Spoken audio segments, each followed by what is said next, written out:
Bismillahirrahmanirrahim. Alhamdulillahi Rabbil Alamin. Wassalatu wassalamu ala Rasulillah wa ala alihi wa sahbihi ajma'in, amma ba'd. Assalamualaikum warahmatullahi wabarakatuh.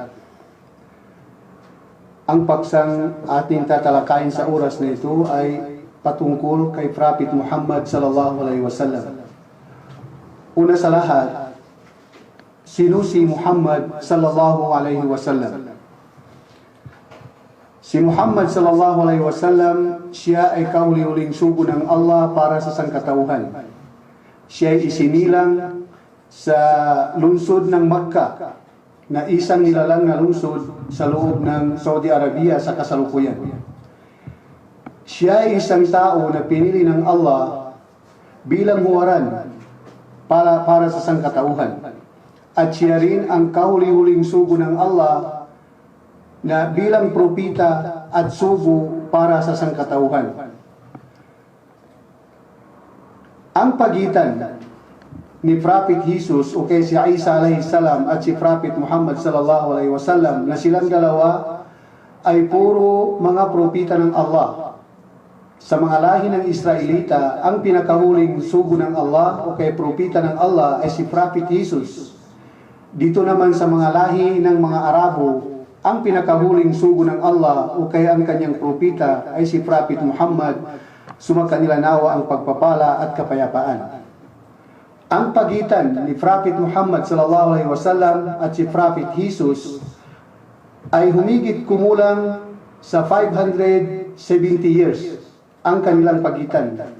Sa katunayan, si Prophet Jesus at si Prophet Muhammad ay isa lamang ang kanilang pinagmulaan. Ito ay si Prophet Abraham, na siya ang tinaguriang ama ng mga mananampalataya. Si Prophet Jesus alayhi salam, siya ay nanggaling sa lahi ni Prophet Isaac.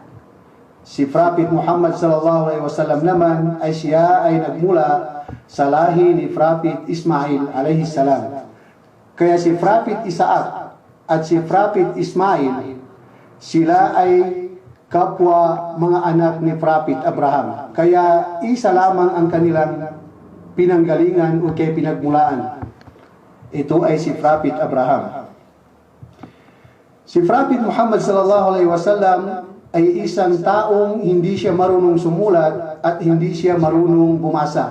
Yan ang tinatawag sa Arabic na ummi. Hindi marunong bumasa at hindi marunong sumulat.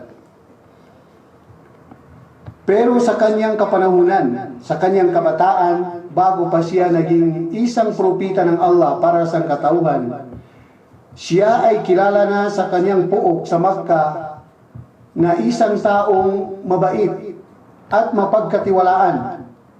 Siya ay mapagkatiwalang tao sa kanyang puok sa Makkah, kaya naman siya ay tinaguriang Al-Amin. Ang ibig sabihin ng Al-Amin ay ang taong mapagkatiwalaan. Kailan sinugo o kailan hinirang bilang isang propita o kay sugo si Prophet Muhammad sallallahu alaihi wasallam? Ano ang kanyang edad nang siya ay hirahin bilang sugo ng Allah subhanahu wa ta'ala? Noon siya ay 40 taong gulang, siya ay hinirang ng Allah bilang panghuling propita o kay panghuling sugo para sa sangkatauhan.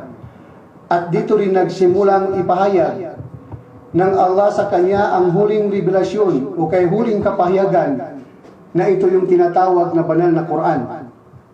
Ang Allah subhanahu wa ta'ala ay pinahayag niya kaya sa kanyang pinakahuling sugo na si Prophet Muhammad sallallahu alaihi wasallam ang revelasyon na ito yung banal na Quran sa loob ng 23 taon. 23 taon ipinahayag ng Allah kay Prophet Muhammad sallallahu alaihi wasallam ang banal na Quran.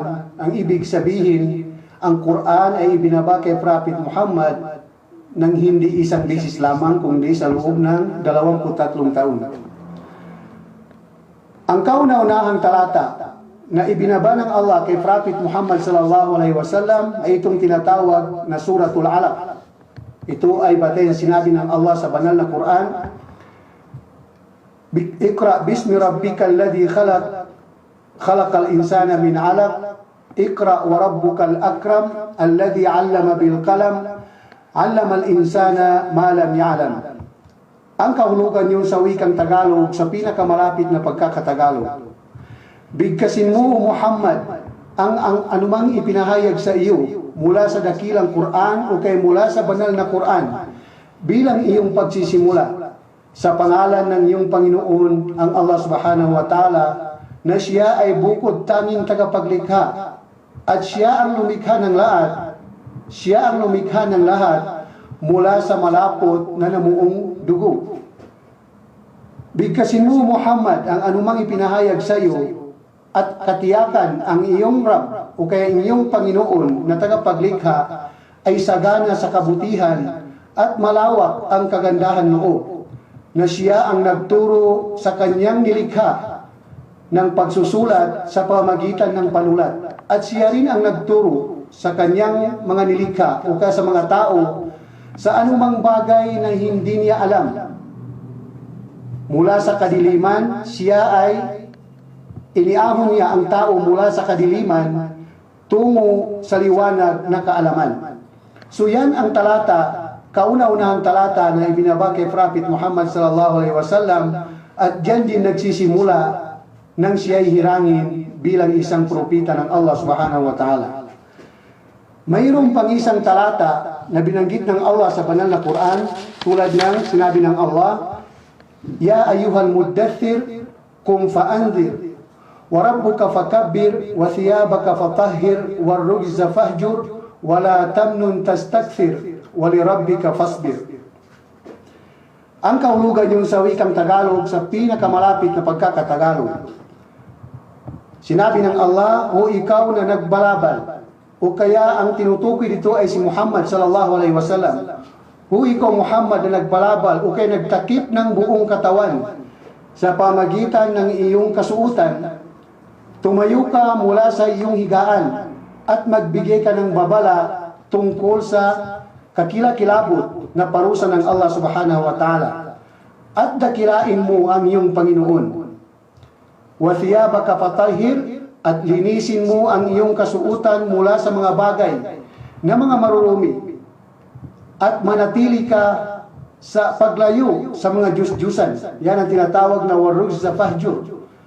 Panatiliin mo na ikaw ay malayo sa anumang Diyos-Diyusan o kaya anumang mga bagay na ito ay may kinalaman sa pagsamba sa iba na bukod sa Allah subhanahu wa ta'ala, at ito ay huwag mo silang lapitan o kaya huwag mong lapitan ang mga bagay na ito. Ibig sabihin ito ay mga Diyos-Diyusan. Wala tamnun tastakthir, at huwag kang maghangad ng marami. Ang ibig sabihin, huwag kang magbigay ng kahit anumang bagay na ang hangarin mo rito ay may kapalit na mas higit pa rito. Mas higit pa sa ibinigay mo. Wali rabbika fasbir, at alang-alang sabi ng Allah sa inyong Panginoon ay kailangan manatili ka o kay maging matiisin ka habang isinasagawa mo ang mga bagay na ipinag-utos ng Allah o kaya pag-iwas mo sa mga bagay na ipinagbabawal ng Allah subhanahu wa ta'ala sa iyo. So ang talata na yan din ang kauna-unang talata na ibinaba ng Allah subhanahu wa ta'ala kay Prophet Muhammad upang siya hirangin bilang isang sugo ng Allah subhanahu wa ta'ala. Yung unang talata, ito ay binaba ng Allah nang siya hirangin bilang isang propeta ng Allah subhanahu wa ta'ala. Kailan namatay si Prophet Muhammad sallallahu alaihi wasallam? Noon siya ay umabot sa edad na 63 years, namatay ang Prophet Muhammad sallallahu alaihi wasallam, at doon din siya inilibing sa Madina al-Munawwara, na itong Madina ay siya isang lungsod ngayon sa kasalukuyan na ito ay nilalang ng bansang ito na Saudi Arabia. Kaya ibig sabihin, ang Prophet Muhammad sallallahu alaihi wasallam hinilang ng Allah bilang isang sugo ng Allah sa edad na 40. Pagkatapos siya ay umabot sa edad na 63 gulang o kaya edad, siya ay pumanaw na bilang isang propeta ng Allah subhanahu wa ta'ala sa sangkatauhan. Aqulu qawli hadha wa astaghfirullah li wa lakum fastaghfiruhu innahu al-ghafurur rahim. Wassalamu alaikum warahmatullahi